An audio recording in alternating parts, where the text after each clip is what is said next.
जय हिंद बच्चों, इस समय आप लोग महामना इंस्टीट्यूट के यूट्यूब चैनल से जुड़े हुए हैं और इस चैनल में मैं आप सबका स्वागत करता हूं। आज हम लोग class 12 physics Hindi medium NCERT book के भाग दो ये भाग दो का थर्ड चैप्टर विकिरण एवं द्रव्य की द्वैत प्रकृति यानी radiation and dual nature of matter का हम लोग आज आंकिक प्रश्न यानी कि न्यूमेरिकल्स करने जा रहे हैं।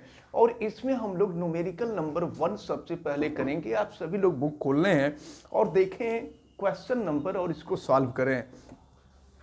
30 किलो वोल्ट इलेक्ट्रॉनों के द्वारा यहाँ पर विभव दिया गया है। विभव हम नोट कर लेते हैं और ये आपको दिया गया है 30 किलो वोल्ट।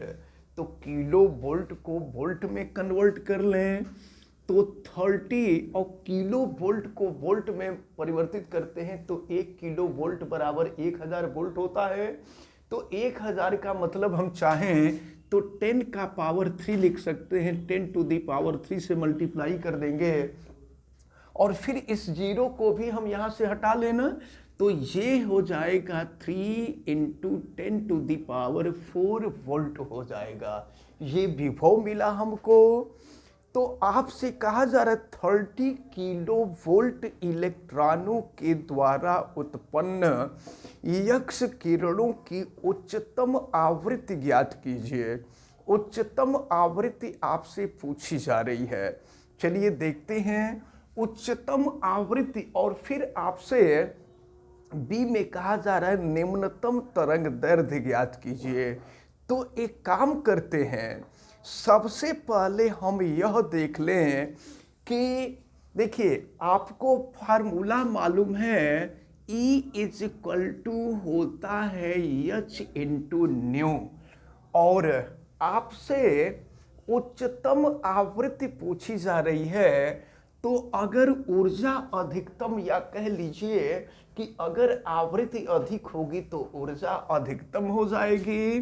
तो ये हो जाएगा आपका E max is equal to H nu max हो जाएगा, क्योंकि फोटॉन की ऊर्जा E equal to H nu होता है।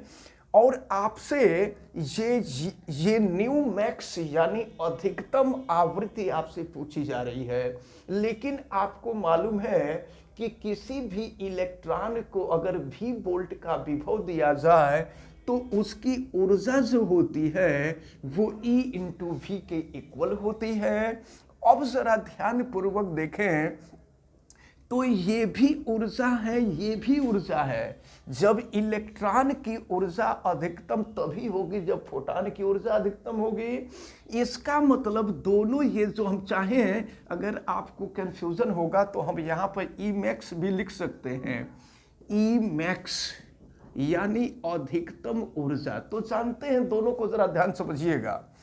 यह जब 30 किलो वोल्ट का विभव दिया जाएगा तो 30 किलो वोल्ट के विभव के कारण उत्पन्न होने वाले इलेक्ट्रॉन की ऊर्जा है। और यहाँ जो आप देख रहे हैं ये फोटॉन की ऊर्जा है। तो फोटॉन जितनी ऊर्जा देगा इलेक्ट्रॉन को उतनी ही ऊर्जा मिलेगी। ये है फोटॉन को दी जाने वाली ऊर्जा और ये है इलेक्ट्रॉन के द्वारा प्राप्त की जाने वाली ऊर्जा। दोनों ऊर्जाएं आपस में बराबर होंगी। तो जब आपस में बराबर होंगी, दोनों का लेफ्ट साइड इक्वल होगा तो राइट साइड भी इक्वल हो जाएगा। H nu max is equal to हो जाएगा E भी। आपको न्यू मैक्स की वैल्यू फाइंड करनी है यानी अधिकतम आवृत्ति निकालनी है। चलिए हम फर्स्ट पार्ट पहले सॉल्व कर रहे हैं। फर्स्ट पार्ट यानी A उसका नाम दिया गया है। चलिए A लिख देते हैं। तो अब जो है हमें यहाँ पर न्यू मैक्स की वैल्यू फाइंड करनी है। तो nu max is equal to E भी अपॉन एच हो जाएगा। अब हम यहाँ पर वैल्यू रखते हैं और रख करके सॉल्व करते हैं।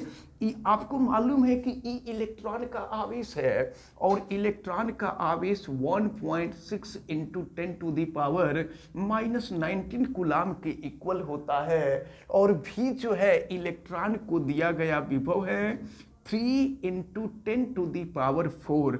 और फिर यहाँ पर देखिए एच प्लैंक कांस्टेंट होता है। प्लैंक कांस्टेंट की वैल्यू 6.6 या 6.63, इसी को हम शॉर्टकट में 6.6 लिख दिया करते हैं। और इंटू 10⁻⁻34 हो जाता है। अब इसको हम सॉल्व करें और देखते हैं कि ये वैल्यू क्या मिलती है। तो ये हो जाएगा, देखें अगर 1.6 में अगर हम 3 का मल्टीप्लाई कर दें तो 16 3 48 यानी 4.8 हो जाएगा। और नीचे ये है आपका 6.63। और जरा देखें फिर क्या मिलेगा, -34 को ऊपर लेके चले जाइए तो +34 हो जाएगा। तो 34 और 4 जोड़ेंगे तो ये 38 हो जाएगा। और फिर जो है 38 में से 19 माइनस करेंगे तो फिर ये 19 हो जाएगा। अब इसके बाद हम लोग इसको सॉल्व करें और देखें तो ऐसा करते हैं हम लोग। अब हम देखते हैं अगर ऊपर नीचे यहाँ 10 से गुणा कर दें तो या ऐसा करते हैं ना, ये 19 को हम 18 कर देते हैं और गुणे 10 कर देते हैं तो ये 48 हो जाएगा। और अब इसके बाद हम लोग इसको सॉल्व करें।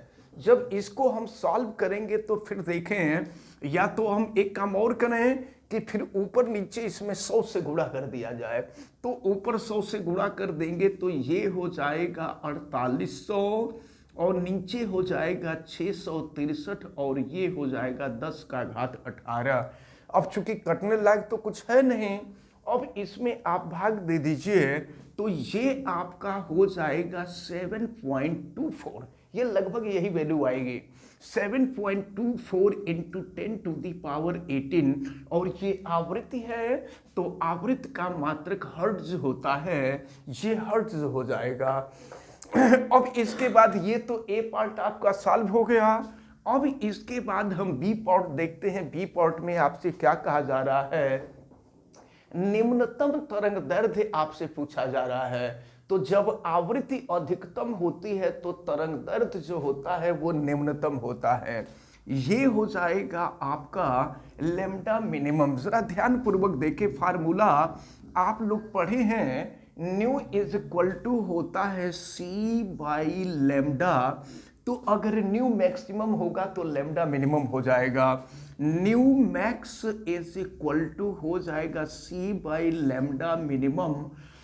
और लैम्डा मिनिमम की वैल्यू निकाल लीजिए तो lambda minimum is equal to C upon nu max हो जाएगा। अब हम यहाँ पे रख करके वैल्यू देखिए, यहाँ हम निकाल रहे हैं lambda minimum is equal to C प्रकाश की चाल है आपको मालूम है, और ये होता है 3.0 इंटू 10⁸ मीटर पर सेकेंड। और न्यू मैक्स की वैल्यू अभी हम लोग निकाले हैं, इसको रख करके हम सॉल्व कर देते हैं। तो ये है 7.24 इंटू 10⁸। इसको हम सॉल्व करें तो देखें फिर क्या मिलेगा। ये है आपका 3/7.24 और 18 को ऊपर ले जाएंगे तो 8 माइनस 18 हो जाएगा। तो 8 माइनस 18 करेंगे तो 10⁻−10 हो जाएगा। अब देखो ऊपर नीचे अगर हम 10 से गुणा कर दें तो ऊपर 10 से गुणा कर दिए तो ये 30 हो गया, और बल्कि 100 से गुणा कर देते हैं ऊपर नीचे तो ये 300 हो जाएगा, और नीचे हो जाएगा आपका 724। और फिर जो है हम इसमें भाग देते हैं, या अगर इसको हम 2 से कटा देते हैं 2 से नहीं बल्कि हाँ 2 से ही कटाते हैं, तो अगर 2 से कटाएंगे तो ये हो जाएगा आपका 150, और ये हो जाएगा 2 3 6 और 2 6 12 हो गया, फिर 2 दूना 4 हो जाएगा। फिर आप चाहें तो 2 से इसको कटा सकते हैं, ठीक ना। तो 2 से इसको कटा देंगे तो ये 75 हो जाएगा, और 2 से इसको कटाएंगे तो 1, ये हो गया 2 8 16, ये 181 हो जाएगा। चलिए अब नीचे हम लिख देते हैं इसको, ये हो जाएगा lambda minimum is equal to, ये हो गया आपका 75 अपॉन 181 इंटू 10⁻⁻10 हो गया। तो अब अगर हम इसमें 10 से गुणा और 10 से भाग कर दें तो देखिए 10 से भाग करें, देखिए 10 से भाग किए तो यहाँ रहने देते हैं 10, फिर 10 से गुणा कर दें, तो अगर 10 से गुणा कर दे तो ये जो है -10 के जगह पे -9 हो जाएगा। अब हमको 75, ये जो 75 है, 75 को 181 से डिवाइड कर दिया जाए, तो अगर 75 को 181 से हम डिवाइड कर दें तो ये आपका 0.41, ये लगभग 75 को 181 से डिवाइड करिए तो ये जो है लगभग 0.41, और देखिए नीचे अभी 10 है, ये 10 बचा हुआ है, और फिर ये है 10⁻⁹। अब 10 से अगर हम डिवाइड कर देंगे तो ये हो जाएगा 0.041 इंटू 10⁻⁹, और ये तरंग दैर्ध्य है, तो तरंग दैर्ध्य का मात्रक मीटर होता है। लेकिन आपको मालूम है कि अगर मीटर को नैनोमीटर, चूंकि 10⁻⁹ है, तो अगर मीटर को नैनोमीटर में बदलना हो तो 10⁻⁹ से हम डिवाइड कर देंगे, यानी ये हो जाएगा 0.041 नैनोमीटर। हम नैनोमीटर में ही छोड़ दे रहे हैं। तो इस प्रकार निम्नतम तरंग दैर्ध्य आपसे पूछा जा रहा था, निम्नतम तरंग दैर्ध्य हम लोगों ने ज्ञात कर लिया 0.041 नैनोमीटर। अब हम लोग क्वेश्चन नंबर 2 को देखेंगे, तो 2 काफी लेंथी है, इसको हम अगले वीडियो में बता देंगे। हम क्वेश्चन नंबर 3 बताते हैं, टाइम की कमी है इसलिए क्वेश्चन नंबर 3 पहले बताते हैं।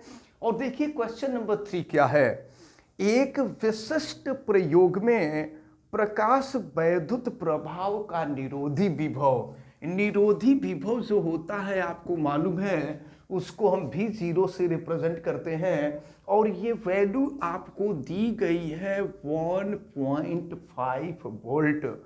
उत्सर्जित प्रकाश इलेक्ट्रॉनों की अधिकतम गतिज ऊर्जा क्या होगी?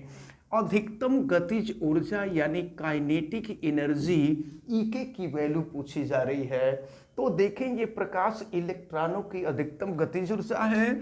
हमने आपको एक्सप्लेनेशन के दौरान बताया था कि इलेक्ट्रॉन की जो अधिकतम गतिज ऊर्जा होती है वो E इंटू V0 के इक्वल होती है। हम यहाँ से निकालते हैं E equal to E, electron का आवेश 1.6 इंटू 10⁻⁻19 और V0 की वैल्यू है 1.5। अब 1.5 का हम 1.6 में मल्टीप्लिकेशन कर लें तो फिर ये हो जाएगा आपका EK इज इक्वल टू, ये हो जाएगा आपका 2.4 हो जाएगा। 1.6 का 1.5 में मल्टीप्लाई करेंगे 2.4 हो जाएगा, और इनटू हो जाएगा 10⁻⁻19। तो ये चूंकि काइनेटिक एनर्जी है तो काइनेटिक एनर्जी का जो यूनिट होगा वो जूल होगा। अब हम नेक्स्ट वीडियो में क्वेश्चन नंबर 2 और 2 के बाद 4, 5, 6, 7, 8 हम बताएंगे।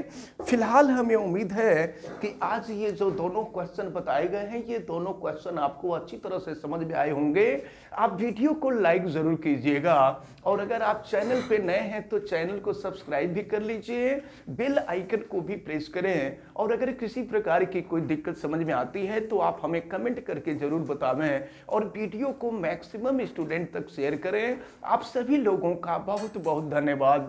जय हिंद।